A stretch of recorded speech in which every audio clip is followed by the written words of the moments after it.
Hello everyone, and welcome to one of our final energy presentations. In this one we're going to do some full-on equation kind of solving with energy problems. We're not going to use bar graphs and pie charts and flow diagrams. We're going to use full-on equations in math. So for some of you, you'll like this. But before we do this, I want to summarize what we've seen from an energy perspective. First of all, we've seen two different cases apply. In the first case, if the system is isolated, which means mechanically there's no external forces, energy is conserved. And that means, here's a little new equation, the total change in the internal energy, INT stands for internal, that's the energy inside of the system. Well, if energy is conserved, the total internal energy change is 0. There is no total energy change. Now, that doesn't mean that the energy doesn't change from one storage mechanism to another. It slows down and loses EK, but it gains height and gains EG, or some combination. But the total change in the energy is 0. And we can use that fact to analyze the situation. This is, of course, what is known as the law of conservation of energy. Now, on the other hand, if we have a situation that is not isolated, so energy is not conserved, our total change in internal energy is no longer equal to 0. There's either more or less energy at the end of the problem than there was at the beginning. How much more or less? Well, think of the energy flow diagrams we've been doing. If energy is conserved, there's no energy flowing in or out. But if energy is not conserved, energy flows in or out. How much flows in or out? The amount of work that is done. So, if a system is not isolated, the total change in internal energy from your initial to your final state would be equal to the amount of work. And again, that work can be stored in many different ways. This is technically the first law of thermodynamics, mechanics version only. In the actual first law of thermodynamics, there's more ways to transfer energy. There's heating, which is a Q for some reason, and there's radiation, which is an R. So there's actually W plus Q plus R equals our total change in internal energy. But since we're only doing mechanics here, we're not going to worry about heating or radiating, only working. So these are kind of going to be our two equations that we're going to start out with. And first we have to decide which one applies. Once we do, then we know where to go from there. So here's our first of three quick examples. You've seen this one before. Here's a 100-meter tall roller coaster starting from rest. It's going to roll up to point B, which is a 25-meter hill. It's frictionless. Nice kind of problem. So let's define our system: the car, the track, the earth, the whole thing. And that, of course, is isolated. The only forces would be gravity, friction if there was any, which there isn't in this case because it says it's frictionless, and normal force. And those are between the car, the track, and the earth. So that means if we start at the top of the hill and our final is at B, that our energy is conserved. Now, one other little thing we've got to take care of here. Remember that gravitational potential energy, the zero of gravitational potential energy, is a choice. You can choose where to put zero. Two places we could choose here. We could put it at the ground, or we could put it at B. For math reasons, I'm going to put it at B, because if 0 is at B, then zeros are easier to deal with mathematically, as you'll see. So, not going to use bar graphs and flow diagrams to find the speed at B. Okay? Going to instead use equations. So our total change in internal energy in this case, since the system is isolated and energy is conserved, is 0. There is no change. That's what it means to be conserved. The total amount of energy doesn't change. Now, in this case, as it goes down the hill and up the other one, we are going to change a couple of our storage mechanisms. The car is going to change speed, so it will change kinetic energy, and the car is going to change height, so it will change gravitational potential energy. There's no change in elastic potential energy because there's no springs, and since there's no friction, there's no change in dissipated energy. So our total change in internal energy, our law of conservation of energy here, is simply the sum of the kinetic and the gravitational potential. Now again, go through them. There's 4 choices, and you can decide which ones exist in any particular problem rather than writing all 4 out every time. Well, certainly you could. Now, how do you find the change in a quantity? Well, you take the final and you subtract off the initial. If the final is bigger, you get a positive change. If the final is smaller, you get a negative change. Negative means it's going down. So it is important that you put it in this order. So the change in kinetic energy is final minus initial kinetic energy. The change in gravitational potential, final minus initial gravitational potential energy. Now, before we plug equations in, not all of these exist. For example, the initial kinetic energy is 0 because the initial velocity is 0. The final gravitational potential energy is 0 because of this. We chose 0 to be at B. Here's the advantage of putting it at B instead of the ground. So both of those cancel out. So if we solve, add this to both sides, we get that the final amount of kinetic is equal to the initial amount of gravitational potential.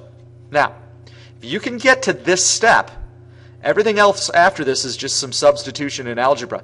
But this is where the physics comes in, the application of the law of conservation of energy. So hopefully when you get to this step, you can say, yeah, that makes sense. Initially, it's all gravitational potential energy at the top of the hill. And finally, since we called this 0 EG, it's all kinetic energy there. Now, we know the math models for these. Kinetic energy is 1/2 mass times final speed squared. Gravitational potential energy is mass times gravitational field strength times initial height. Notice that the masses cancel. If you hadn't done the problem this way, you might not realize that. I didn't actually even have to tell you the mass of the cart in this case. Now, why do they cancel? Because more mass would mean more gravitational potential energy initially, but more mass would also mean an equal amount of kinetic energy at the end. So let's solve. Multiply by 2. Take a square root. And here's our equation at the end. Plug our numbers in. Of course, we know what G is. It's 9.8 newtons per kilogram, as it's always been here on the surface of the Earth. But what is Yi? Well, Yi is the initial height. We have to be careful. We chose where 0 is going to be. And as you can see here, we chose this to be 0, not the ground. So how high does it start? Above that point, it only starts 75 meters above. Perhaps you can kind of see what would have happened here if we would have said the ground. We would have had a minus EGF over here. EGI would have had 100. EGF would have been 25, and they would have subtracted and ended up at the same thing. Plug your numbers into the calculator. Don't forget the square root. And we get a speed of 38 meters per second. Now, is this easier than using bar graphs and flow diagrams? I don't know. It's a different way of approaching the problem. It's a more mathematically sophisticated way of approaching the problem. Certainly on a test, you can use a bar graph and flow diagram if you want. If I don't provide you with one, you can always sketch one on your page and use one. Kind of like drawing a force diagram. You can use it, you can not use it. Sometimes I might require it, but if I don't, feel free to draw one and help yourself out. So here's example number 2. You can see here we've got a little ball that's being pushed by a spring, and then the ball is rolling along the incline. Or sorry, rolling around the loop. I don't know why it sounds like a roller coaster, just for fun. So there we go. And what I want to know about this situation is, how high is the top of the frictionless loop? Frictionless, notice. Now, there's a lot of numbers in here, so let's run through what all of them tell us. VI is the initial speed, so that means it starts from rest. XI, remember X is how much the spring is compressed or elongated, in this case compressed. So the spring is compressed 0.60 meters. K, you might remember, is the spring constant, the strength of the spring.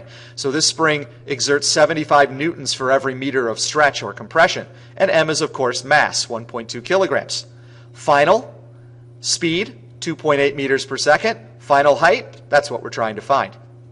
Now, very often this problem would be done backwards. We'd tell you the height of the loop because that's a little easier to measure, and we'd calculate the speed. But I just wanted to do different algebra. The setup would be exactly the same. As usual here, it's not about finding specific pathways. It's about doing generals and then applying them in any situation. So our system: the car, the track, the spring, the wall, and the earth. In other words, everything. Those are all the forces. between the car and the spring, the car and the track, the car and the loop, the car and the earth, the spring and the wall. Those are all in the system. So this is isolated and energy is conserved. Therefore, our total internal energy change is 0. That's right. Because there is no change in the total energy. Energy is conserved. Now, in this case, the cart is going to change speed as it goes from here to here. So it's going to change kinetic energy. It's changing height, so it's changing gravitational potential energy. The spring is changing compression, so it's changing elastic potential energy. The only thing it's not changing, dissipated energy, because it's frictionless. So if I had made it with friction, that would have just made it a little harder. So our total change in internal energy is the sum of our changes in kinetic energy plus our change in gravitational potential plus our change in elastic potential energy. Every change in is a final minus an initial. Get them in the right order or you introduce incorrect negative signs. Some of these are 0. It's starting from rest right here. So no EKI. At the initial, it's on the ground. So no EGI. Finally, the spring will no longer be compressed. So no EEF. So starting from rest, on the ground, no spring compression at the end. So all of those cancel. Now, if we want to know how high the frictionless loop is, that's hidden inside of EGF. So let's solve this equation for EGF.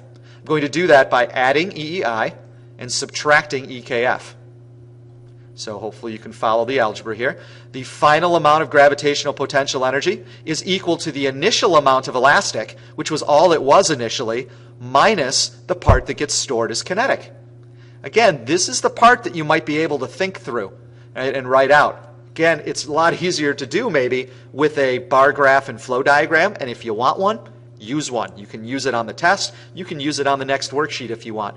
But especially for those of you going into AP, you may want to try to be able to write these out symbolically.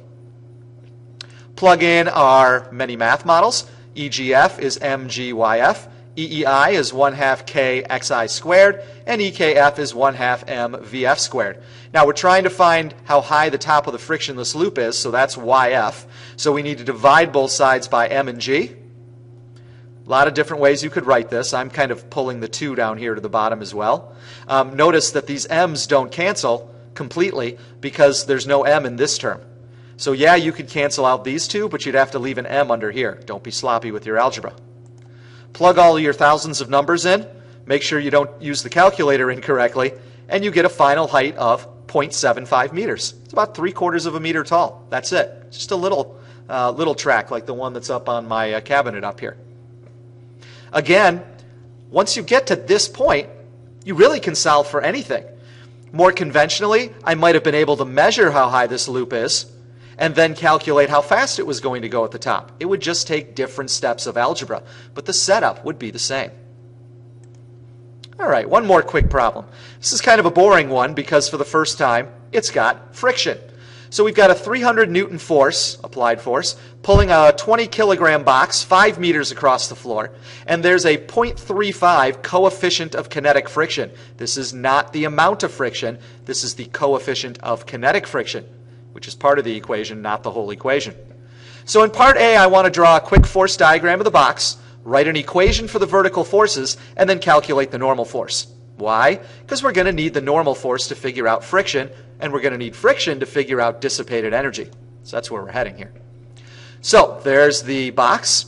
Of course, there's a force of gravity acting downward. There's a support force from the floor acting upward, a normal force.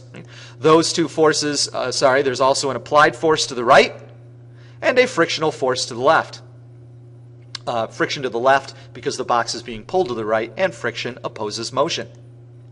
The normal force has to balance out the force of gravity because, after all, it's not accelerating vertically. Now, it is accelerating horizontally, or at least it better be, because if it's starting from rest and then you're pulling it, it's got to speed up. So that means F of A has got to be bigger than friction, as I wrote here, even though we're not quite sure how much friction there is. But to do part A, F of N is equal to F of G. F of G is, of course, mass times gravitational field strength. Plug those in, and you get 2.0 times 10 to the second newtons to 2 sig figs, or roughly 196 newtons. We're going to carry around an extra sig fig to do the rest of the problem. Now, we want to figure out the end problem here is how fast is the box moving after it's pulled the 5 meters, because it's going to accelerate. Now, we could go back, figure out friction, figure out the net force, figure out the acceleration, then use a kinematic equation to figure out the speed. But, this being an energy problem, we're going to instead define our system and do it that way. Our system is, of course, the box and the Earth. And you'll quickly notice the applied force is an external force in this case, because whatever's applying it is not inside of the system. We don't even know what it is. Or maybe it's something so complex like a person that we don't want to put them in the system because it would be hard to calculate the energy changes going on. So this is not an isolated system because there is an external force. So, the total change in internal energy will not be zero in this case. The energy is going to change. How much is it going to change? By how much energy is transferred into or out of the system by means of that external force. In other words, by the amount of work done.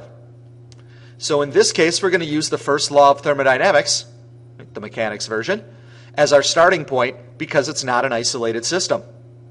So this is kind of like, which of Newton's laws do we use? We use the first law, the net force is zero, or the forces have to balance when it's not accelerating. We use net force as mass times acceleration when it is accelerating.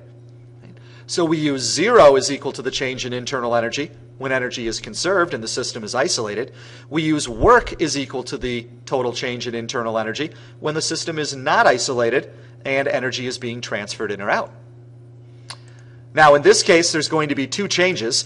The kinetic energy will change because it will change speed. Gravitational potential won't change because it's not changing heights, and there's no spring, so no change in EE, but there will be friction, and therefore anytime there's friction, there's rubbing against the surfaces, and so there will be dissipated energy.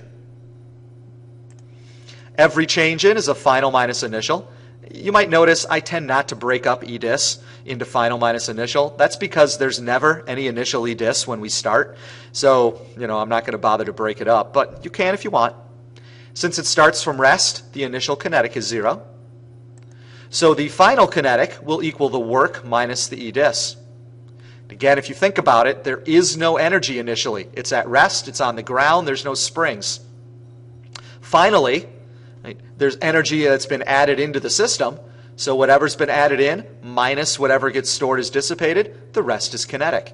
Again, this is the step you might be able to think your way through, but certainly the math will help you organize unless you're going to use a bar graph and flow diagram. Plug in the math models, and now we start doing much algebra. We're solving for V, how fast the box is moving. So I'm going to plug in the EDIS math model as force of friction times distance, and force of friction is mu k times the normal force. Now I could plug in the number we found earlier, but I'm plugging in the symbols because I like to work symbolically. Feel free to plug in the number, that's okay. But remember, friction is not just mu. Mu sub k is the coefficient times the normal force. Multiply by 2, divide by m, and notice here that the external force is the applied force. I'm going to make it look pretty. There's a d in both of these terms. It's the same distance, so I'm going to pull it outside. You could leave it in if you want. I'm just trying to factor everything out. Take a square root, and now we're ready to plug in our numbers. D is 5 meters, mass is 20 kilograms, applied force 300 newtons. Mu sub k was 0.35, the mass again is 20, and g is 9.8. Now what's theta? Remember, theta is the angle between the force and the displacement. And in this case, you're pulling the box to the right, and it's moving to the right. So since they're in the same direction, theta is 0, and the cosine of 0 is 1. You want to have some fun, try to work the units out here. But you get an answer of 11 meters per second, about 25 miles per hour. So this is probably being pulled by a car or something like that, right, instead of a person. Again, yeah, I understand. This is a lot of math. All right, but if you like the math approach to things, here it is for you. If you don't like the math approach to things, you can help yourself by drawing an energy bar graph and flow diagram to help you organize things. And feel free to do that on any problem on this next worksheet or even the test. Hope you enjoyed energy quantitative examples.